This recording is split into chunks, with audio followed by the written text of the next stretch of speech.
Welcome to my channel medical bubble और मैं हिमांक वर्मा आपको हीमोपोइसिस की सीरीज़ में ब्लड फॉर्मेशन की सीरीज़ में दूसरी वीडियो के साथ यहाँ पर तैयार हूँ। और चैनल को सब्सक्राइब शेयर लाइक ज़रूर करते रहें ताकि मोटिवेशन मिलता रहे वीडियो को बनाने का। चलिए शुरू करते हैं। तो हीमोपोइसिस का हम ये जान चुके हैं कि हीमोपोइसिस जो ब्लड फॉर्मेशन है वो किस तरीके से है। ब्लड फॉर्मेशन का मतलब है ब्लड सेल्स का फॉर्मेशन, ठीक है। ब्लड सेल्स का फॉर्मेशन जो होता है उस चीज़ को हम क्या बोलते हैं, हीमोपोइसिस हम बोलते हैं, ब्लड सेल फॉर्मेशन की। अब बात यहाँ पर ये कर लेते हैं कि जो ब्लड फॉर्मेशन जो होता है हमारा, ब्लड फॉर्मेशन जो होता है हमारा वो किस तरीके से होता है। स्टेम सेल्स किस तरीके से उसको डिफरेंशिएट करती हैं और डिफरेंशिएट करने के बाद वो किस तरीके से फॉर्म होते हैं, ठीक है। तो डिफरेंट प्लेसेस पे हमने बता दिया था किस तरीके से फॉर्म होता है वो। आज हम इसी सीरीज़ में एक फ्लो चार्ट ड्रॉ करके इस तरीके से पढ़ेंगे कि किस तरीके से प्लूरिपोटेंट स्टेम सेल से डिफरेंशिएट होकर सेल का फॉर्मेशन होता है। तो देखिए, सबसे पहले अगर हम बात करते हैं, सबसे पहले तो यहाँ पर ये बात करते हैं कि जो आपकी PSCs होती हैं, PSC का मतलब क्या होता है, प्लूरिपोटेंट स्टेम सेल होती हैं। प्लूरिपोटेंट स्टेम सेल जो होती हैं वो डिवाइड कर जाती है। वो प्लूरिपोटेंट स्टेम सेल दो सीरीज़ के अंदर डिवाइड कर जाती है। ये प्लूरिपोटेंट स्टेम सेल है आपकी, this is divided into two. कौन कौन सी दो में डिवाइड कर जाती है। सबसे पहली आपकी है यहाँ पर माइलॉइड स्टेम सेल, ठीक है। तो माइलॉइड स्टेम सेल के अंदर, ठीक है, ये क्या है, माइलॉइड स्टेम सेल के अंदर जो है डिफरेंशिएट कर जाती है। माइलॉइड स्टेम सेल के अंदर, स्टेम सेल के अंदर, ठीक है। दूसरी हम क्या देख रहे हैं, ये किस में करती है, लिम्फॉइड स्टेम सेल के अंदर, ठीक है ना। तो दूसरा क्या है, ये लिम्फॉइड स्टेम सेल के अंदर डिफरेंशिएट कर जाती है। देखिए, बड़ी बात नहीं है यहाँ पर, इम्पोर्टेंट ये है कि इस सीरीज़ को हमें याद रखना है कि PSC जो है हमारी प्लूरिपोटेंट स्टेम सेल जो होती है वो किस में ब्रेक करती है। तो वो क्या है, myeloid stem cell and the lymphoid stem cell. अब इसके बाद बात यहाँ पर ये है, हम इसको इस तरीके से लिखते हैं। सबसे पहले हम बात करते हैं माइलॉइड स्टेम सेल्स की। तो माइलॉइड स्टेम सेल की जब हम बात करते हैं तो माइलॉइड स्टेम सेल को आगे फर्दर डिफरेंशिएट कर जाती है। माइलॉइड स्टेम सेल किस तरीके से डिफरेंशिएट करती है, माइलॉइड सेल फर्दर डिफरेंशिएट करती है आगे 3 कॉलोनी फॉर्मिंग यूनिट्स के अंदर। 3 कॉलोनी फॉर्मिंग यूनिट कौन कौन सी होती है, CFU कमिटेड सेल्स का ये कॉलोनी होती है,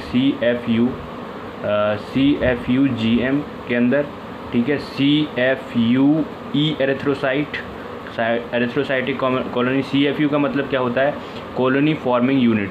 कॉलोनी फॉर्मिंग यूनिट याद रखेंगे, colony forming unit, CFU is the colony forming unit. और E फॉर एरिथ्रोसाइट, इस तरीके से CFUMEG मेगा कैरियोसाइट के लिए क्या है बनना है, मेगा कैरियोसाइट का शॉर्ट फॉर्म है MEG। नाउ इसकी ब्लास्टिक फॉर्म, यहाँ तक ये सारी क्या है, स्टेम सेल्स हैं, ठीक है। ये सारी माइलॉइड स्टेम सेल, PSC की माइलॉइड स्टेम सेल इस तरीके से ब्रेक हो गई। CFU GM इस तरीके से यहाँ पर, यहाँ तक जितनी भी ये सीरीज़ है, इस सीरीज़ को हम कैसे तरीके से पढ़ेंगे। दिस सीरीज़ इज़ एक्चुअली, ये सीरीज़ कैसी है, ये सीरीज़ है आपकी स्टेम सेल्स की। लेकिन अब हम बात करते हैं GM जो है वो फर्दर ब्रेक कर जाती है 4 के अंदर। GM जो होती है वो फर्दर ब्रेक 4 के अंदर कर जाती है। किस तरीके से, 4 के अंदर देखो किस तरीके से करती है, उसको हम देख लेते हैं। 4 के अंदर तो ये इस तरीके से यहाँ पर 4 के अंदर ब्रेक कर जाती है। कौन कौन सी 4 है उन्हें देख लेते हैं। सबसे पहली है इसके अंदर माइलोब्लास्ट। सबसे पहली कौन सी है इसके अंदर, myeloblast. Myeloblast is the immature cell for the neutrophil.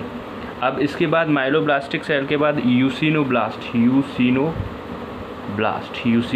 ठीक है ना। यूसिनोब्लास्ट के अंदर टूट जाएगी, ब्लास्ट को हटा दे रहे हैं हम, ठीक है। यूसिनोब्लास्ट के अंदर टूट गई तो शॉर्ट फॉर्म में यूसिनोब्लास्ट हो गया, ठीक है। इसके बाद बेजोब्लास्ट एक हो जाएगी, बेजोब्लास्ट होगी, और एक होगी आपकी मोनोब्लास्ट, ठीक है। सबके पीछे क्या लगाना है आपको, मोनोब्लास्ट लगाना सबके पीछे, ठीक है।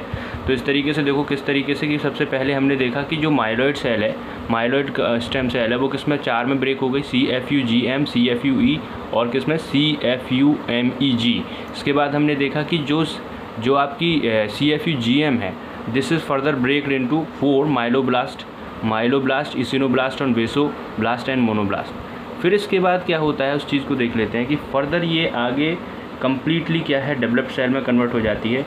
ये वाली माइलोब्लास्ट जो होती है माइलोब्लास्ट वो न्यूट्रोफिल के अंदर कन्वर्ट हो जाती है, न्यूट्रोफिल के अंदर कन्वर्ट हो जाती है। ये क्या है डेवलप्ड सेल हैं ये, ठीक है ना।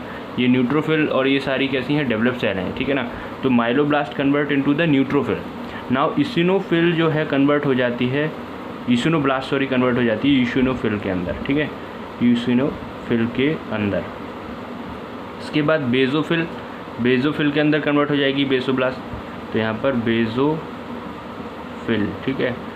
ऐसे ही यहाँ पर मोनोसाइट, मोनोब्लास्ट है तो किसके अंदर मोनोसाइट के अंदर, ठीक है ना। तो यहाँ पर देख लेंगे थोड़ा सा इधर करके कि ये किसके अंदर चेंज हो गई, ये मोनोसाइट के अंदर चेंज हो गई, ठीक है।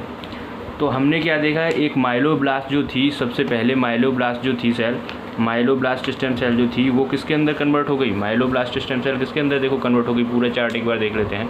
तो पूरा चार्ट में आपको कैसे देखने को मिलेगा कि जो पीएससी थी प्लूरिपोटेंट सेल वो दो में डिफरेंशिएट करी थी। दो कौन कौन सी सेल थी, एक माइलोब्लास्ट थी और एक क्या थी लिम्फोइड स्टेम सेल। अब जो माइलोब्लास्ट जो थी वो किस में ब्रेक हो गई थी, माइलोब्लास्ट किस में हो गई थी, 3 के अंदर कॉलोनी फॉर्मिंग या कमिटेड सेल्स के अंदर CFU-GM, CFU-E, CFU-MEG। अब इसके बाद हमने देखा सबसे पहली जो है CFU-GM के बारे में। तो CFU-GM किस में ब्रेक हो गई है आपकी 3 के अंदर, मतलब सॉरी 4 के अंदर ब्रेक हो गई है, माइलोब्लास्ट के अंदर और CFU-GM माइलोब्लास्ट के अंदर ब्रेक हो गई है। और क्या कहते हैं इसिनोब्लास्ट, बेसोब्लास्ट और मोनोब्लास्ट, उसके बाद ये फर्दर डेवलप्ड हो गई सर। ऐसे ही फिर आगे हम देखते हैं ये जो CFU-E है, CFU-E ये वाली किस में चली जाएगी, ब्लास्टिक क्या होता है इसकी एरिथ्रोब्लास्ट, ठीक है ना। इसका क्या है एरिथ्रोब्लास्ट के अंदर चली जाएगी, एरिथ्रोब्लास्ट, ठीक है। तो एरिथ्रोब्लास्ट जो रहती है वो किस में हो जाएगी कन्वर्ट, डेवलप्ड हो गए एरिथ्रोसाइट के अंदर, ठीक है। ये तो हो गई सिंपल सी बात एरिथ्रोसाइट के अंदर। अब हम बात करते हैं आगे, आगे क्या बचा CFU-MEG यानी मेगा कैरियोसाइट। ऐसे ही ये क्या होगा मेगा कैरियोब्लास्ट, ठीक है, मेगा कैरियोब्लास्ट। तो जो मेगा कैरियोब्लास्ट है ये फर्दर किस में कन्वर्ट हो जाएगा, मेगा कैरियोसाइट के अंदर यानी प्लेटलेट के अंदर। तो यहाँ पे मैं लिख दूँ मेगा कैरियोसाइट और mega karyocyte is the platelet. तो ये आपको यहाँ पर देखना है किस तरीके से ये लिम्फोइड माइलॉइड सेल की सीरीज़ किस तरीके से चलती है, ठीक है ना। सबसे पहले माइलॉइड सेल का सीरीज़ किस तरीके से चला, ठीक है ना। माइलॉइड सेल का सीरीज़ किस तरीके से चला आपका, इस तरीके से CFU-GM, CFU-E, CFU-MEG, ठीक है। और फिर आपका CFU-GM जो है फर्दर डिवाइड हो गया माइलोब्लास्ट, इसिनोब्लास्ट, बेसोब्लास्ट, मोनोब्लास्ट में। ये फर्दर डेवलप्ड सेल बन गई, न्यूट्रोफिल, इसिनोफिल, बेसोफिल, मोनोसाइट और एरिथ्रोसाइट फर्दर बाई ब्लास्टिक सेल्स, ठीक है। अब इम्पोर्टेंट बात यहाँ पर यह है कि जो PSC है वो दो में डिवाइड की थी, माइलोब्लास्ट और माइलोइड सेल और लिम्फोइड सेल में। तो PSC की दूसरी हमारी कौन सी थी, यहाँ से देख लेते हैं। PSC ये है दो में डिवाइड करी थी, तो फिर PSC का दूसरा हम देख लेते हैं। PSC का वो क्या होगा, लिम्फोइड की देख लेते हैं। लिम्फोइड सीरीज़ थी हमारी, ठीक है, लिम्फोइड सीरीज़ थी, उसको देख लेते हैं वो किस तरीके से होता है। तो PSC वही मैं बताने वाला हूँ फिर से, PSC किस तरीके से डिफ्रेंशिएट होती है और वो कम्प्लीटली चार्ट भी आपको बना के दिखाऊंगा एक्चुअली में। तो PSC हमारी थी वो दो में डिफ्रेंशिएट करी थी। एक तो हमारी माइलॉइड सीरीज़ थी, तो वो हम पढ़ चुके हैं माइलॉइड सीरीज़ को, माइलॉइड स्टेम सेल के अंदर, ठीक है। माइलॉइड स्टेम सेल की ऊपर हम पढ़ चुके हैं एक बार। अब हम पढ़ने वाले हैं किस में थी, लिम्फोइड, ठीक है ना, लिम्फोइड स्टेम सेल के अंदर, लिम्फोइड स्टेम सेल्स के अंदर, ठीक है। लिम्फोइड स्टेम सेल के अंदर जब ब्रेक हुई थी ये, तो लिम्फोइड स्टेम सेल के अंदर फिर फर्दर ब्रेक होती है, फिर सब ब्रेक होती है, मतलब अनडेवलप्ड सेल फॉर्म होती हैं इससे 3, ठीक है। इससे 3 अनडेवलप्ड सेल फॉर्म होती हैं। कौन कौन सी 3 अनडेवलप्ड होती हैं, तो उनका नाम है इस तरीके से प्रोटी। प्रो का मतलब प्री व प्रो एक का मतलब होता है अनडिफरेंशिएटेड, मतलब कि जो नॉन डेवलप्ड हो, ठीक है। प्रो बी, ठीक है, और फिर क्या है प्रो NK, ठीक है। ये सारी की सारी इस तरीके से इम्यूनिटी की सेल हैं, ये सारी की सारी आप पढ़ोगे इम्यूनिटी में, T cell, B cell, NK cell.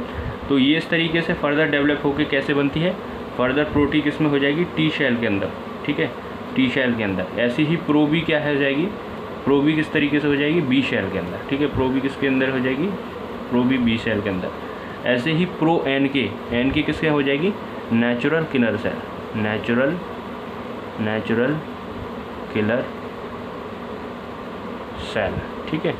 तो ये आपकी लिम्फोइड सेल थी। अब मैं पूरा आपको चार्ट बना के दिखाता हूँ कि किस तरीके से डिवीज़न हुआ था, किस तरीके से क्या हुआ था, ठीक है। तो यहाँ पर एक बार चार्ट को हम देख लेंगे। हाँ, तो अब हम क्या देख रहे हैं, देखो पीएससी जो है, फर्दर जो है पीएससी जो है आपकी, पीएससी जो है वो ब्रेक हो गई माइलॉइड स्टेम सेल के अंदर और लिम्फोइड स्टेम सेल के अंदर, पूरे फ्लो चार्ट में देख रहे हैं हम।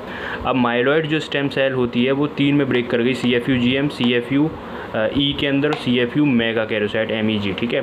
फिर ये ब्लास्टिक सेल में कन्वर्ट हुई हैं, ब्लास्टिक मतलब CFU, फिर माइलोब्लास्ट में, ईसिनोब्लास्ट में, और फिर किसमें, बेजोब्लास्ट में, मोनोब्लास्ट में, ऐसे ई एरिथ्रोब्लास्ट में और ये मेगा कैरियोब्लास्ट में। वहीं लिम्फोइड सेल की अगर हम बात करते हैं, लिम्फोइड सेल के अंदर, तो लिम्फोइड सेल जो है वो किस में चेंज हो रहा है, देखो प्रो-T, प्रो-B और प्रो-NK में। यहाँ पर ये लिम्फोइड की सीरीज़ है और ये क्या है, माइलॉइड सीरीज़ इधर। फिर इसके बाद हम क्या देख रहे हैं कि जो माइलोब्लास्ट है वो किस में, न्यूट्रोफिल में कन्वर्ट हो गया है, और जो आपका बेजोफिल है वो ईसिनोब्लास्ट में, फिर ईसिनोफिल है ईसिनोब्लास्ट में, ईशिनोब्लास्ट है ईशिनोफिल के अंदर, बेजोब्लास्ट है बेजोफिल के अंदर, मोनोब्लास्ट है मोनोसाइट के अंदर। ऐसी ही एरिथ्रोब्लास्ट है वो एरिथ्रोसाइट के अंदर हो गया। और ये CFU मैग है, जो मतलब मेगा कैरियोसाइट है, वो मेगा कैरियोब्लास्ट है मेगा कैरियोसाइट के अंदर। ऐसी ही प्रो-T सेल है, वो सारी की सारी क्या है, चेंज हो गई T सेल, B सेल और NK सेल्स के अंदर, इस तरीके से, ठीक है। तो ये पूरा का पूरा आपके सामने जो दिख रहा है, ये पूरा इस तरीके से ही आपको चार्ट फॉर्म करना है आपके एग्ज़ाम में भी। और आपको अगर सीखना है किस तरीके से ब्लड फॉर्म होता है, तो ऐसे ही आपको सीखना है किस तरीके से ये फॉर्म होता है एक बार। तो मैं इसको चार्ट को डिस्क्रिप्शन के लिंक में भी डाल दूंगा, आप वहाँ से चेक कर लेंगे। और दूसरी बात है, आप पहले सेपरेटली पढ़ेंगे फिर चार्ट के फॉर्म में भी पढ़ लेंगे। Thank you very much. Channel को लाइक सब्सक्राइब शेयर ज़रूर करते रहें, हिट करें लाइक ऑप्शन को भी। चलो मिलते हैं आपको नेक्स्ट वीडियो के साथ, तब तक